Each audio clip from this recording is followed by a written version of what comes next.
दोस्तों, मैं हूं गोपाल राजपुत्रन, आपका दोस्त, आपका साथी। हमारे साथ दीपक गावा जी हैं। संस्कार, सभ्यता और संघर्ष जिनके खून में रच बसता है। विश्वास नगर के अंदर एक बहुत बड़ा कार्य किया था शिव मंदिर जो प्रीत बिहार में है, जो नंदलाल गावा जी की देन है। उसी परंपरा को आगे बढ़ाते हुए भारतीय संस्कृति से जुड़े हुए आज हमारे साथ दीपक गावा जी हैं, जो कि एक संघर्ष के बाद पिता के नाम के अलावा अपने आप को खुद उन्होंने स्थापित किया है। सादरा जिले में इस टाइम अध्यक्ष हैं। हम बात करेंगे क्या इनकी प्राथमिकता रहने वाली है। सर, आपका बहुत बहुत स्वागत है मेरी दिल्ली में संघ की खास मुलाकात में। सर, कहा जाता है कि दीपक गावा एक ऐसा नाम है जो किसी चीज़ का मोहताज नहीं है। एक लंबी यात्रा के बाद आप जिलाध्यक्ष हैं, किस प्रकार से? देखिए, सबसे पहले तो मैं आपके चैनल के माध्यम से अपने शीर्ष नेतृत्व आदरणीय श्री जेपी नड्डा जी, हमारे प्रदेश अध्यक्ष श्री वीरेंद्र सचदेवा जी, हमारे पूर्वी दिल्ली लोकसभा के सांसद श्री हर्ष मल्होत्रा जी, हमारे संगठन मंत्री आदरणीय पवन राणा जी और सभी कार्यकर्ताओं का धन्यवाद करना चाहूँगा जिन्होंने मुझ पर भरोसा करके, मुझ पर विश्वास करके शाहदरा जिला अध्यक्ष की जिम्मेवारी मुझको सौंपी है। और मैं ये भी विश्वास जमाऊँगा कि जो जिम्मेवारी मुझे पार्टी ने दी है उसका मैं ईमानदारी से निष्ठापूर्वक निर्वहन करूँगा। कहा जाता है जो संगठन होता है कि सरकार की नीतियों को जन जन तक पहुँचाता है। जैसे कि मुख्यमंत्री आपके हैं, प्रधानमंत्री आपकी पार्टी के हैं, तो आप दोनों, कहा जाता है कि आम लोगों में या शहरों में योजनाओं को लेने की होड़ नहीं होती है या जल्दबाजी नहीं होती। क्या संगठन उन योजनाओं को पहुँचाएगा जन जन तक? देखिए, आज भारतीय जनता पार्टी संगठन के जितने कार्यकर्ता हैं उनकी जिम्मेवारी बढ़ गई है जी। आज केंद्र में भी भारतीय जनता पार्टी की सरकार है, दिल्ली में भी भारतीय जनता पार्टी की सरकार है और निगम में भी भारतीय जनता पार्टी की सरकार है, जिसको हम ट्रिपल इंजन की सरकार बोलते हैं। लेकिन मेरा ये मानना है कि ये ट्रिपल इंजन की सरकार नहीं, ये चार इंजन वाली सरकार है। चौथा जो हमारा इंजन है वो संगठन का है। और जो संगठन है, जो कार्यकर्ता है, वो जो हमारी केंद्र की योजनाएं हैं, दिल्ली की सरकार की योजनाएं हैं, निगम की योजनाएं हैं, इसको जनता तक ले जाने का काम करेगी।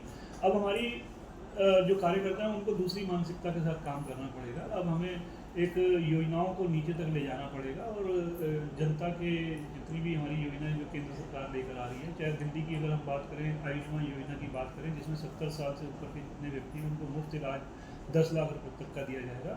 तो हमारे कार्यकर्ताओं की जिम्मेवारी बढ़ गई कि उसको 70 साल तक के ऊपर के जितने भी हमारे बुजुर्ग हैं, महिलाएँ हैं, पुरुष हैं, उनको आयुष्मान योजना का लाभ दिलवाया जाए। सर, निगम जो होता है एक आम आदमी के सबसे ज़्यादा वो पड़ता है, संपर्क रहता है।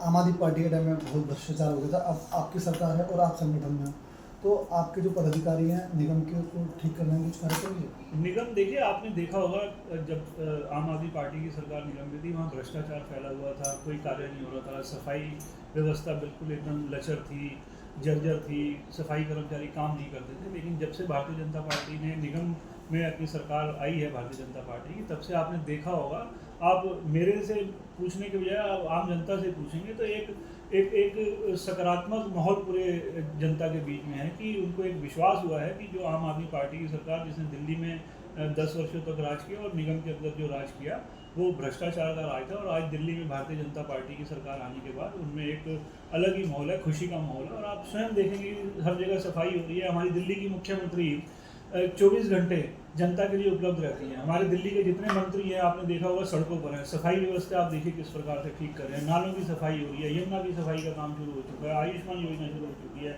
हमारे दिल्ली के विधायक जितने हैं हमारे भारतीय जनता पार्टी के, वो जनता की सेवा में 24 घंटे हमेशा लगे रहते हैं। आप स्वयं देखेंगे, इसमें मेरे को बताने की ज़रूरत नहीं है। आप मीडिया के माध्यम से, आप जनता से जब आप बात करेंगे तो अब सभी विधायक और सभी हमारे नेता, सभी निगम पार्षद हमारे जो है वो जनता के लिए 24 घंटे उपलब्ध हैं। दीपक गावा एक ऐसा नाम है जो किसी गुट का नाम नहीं, पार्टी के द्वारा आता है, पार्टी के लिए आता है, कार्यकर्ताओं को एक साथ लेकर चलता है। किस प्रकार का? देखिए, यहाँ हर व्यक्ति संगठन से आता है, इसमें कोई गुटबाजी नहीं होती। मैं छोटा सा उदाहरण देता हूँ। गुटबाजी जो आप नाम देते हैं, गुटबाजी नहीं होती। एक इंसान की एक प्राकृतिक एक फितरत होती है कि उसका किसी के साथ मन ज़्यादा लग जाता है, किसी के साथ स्वभाव ज़्यादा मिल जाता है।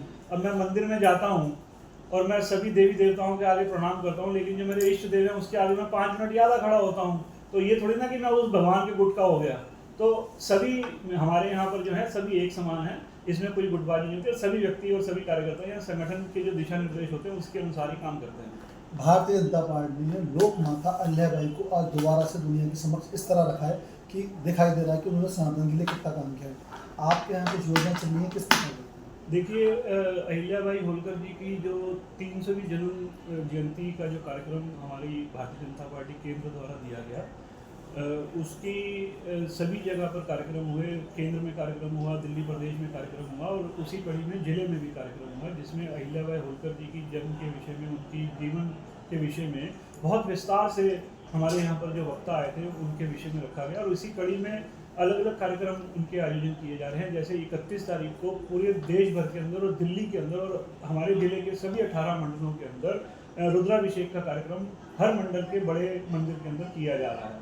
उसी कड़ी में 31 तारीख को ही माननीय मुख्यमंत्री द्वारा यमुना आरती का आयोजन किया जा रहा है वासुदेव घाट पर। ये 31 तारीख को शाम को 5 बजे रहेगा, जिसमें अहिल्याबाई होलकर जी के विषय में, उनकी जीवन के विषय में विस्तार से लोगों को बुलाया जाएगा। जो उनका प्रेरणादायी जो जीवन रहा उसके बारे में जनता को एक प्रेरित करने के लिए ये सभी कार्यक्रम का आयोजन किया जा रहा है। ठीक है, ये थे हमारे साथ दीपक गावा जी, जिन्होंने संगठन की छोटी छोटी सी बारीकियों को समझा है और उसके बाद ये आज अध्यक्ष बने हैं। अब इनकी कार्यशैली कैसे रहने वाली है, कार्यकर्ता दिन दिन तक इनकी नीतियों को लेके जाएंगे और बताएंगे। मैं गोपाल राजपूत, मेरी दिल्ली मेरे शान के लिए विशेष चर्चा की।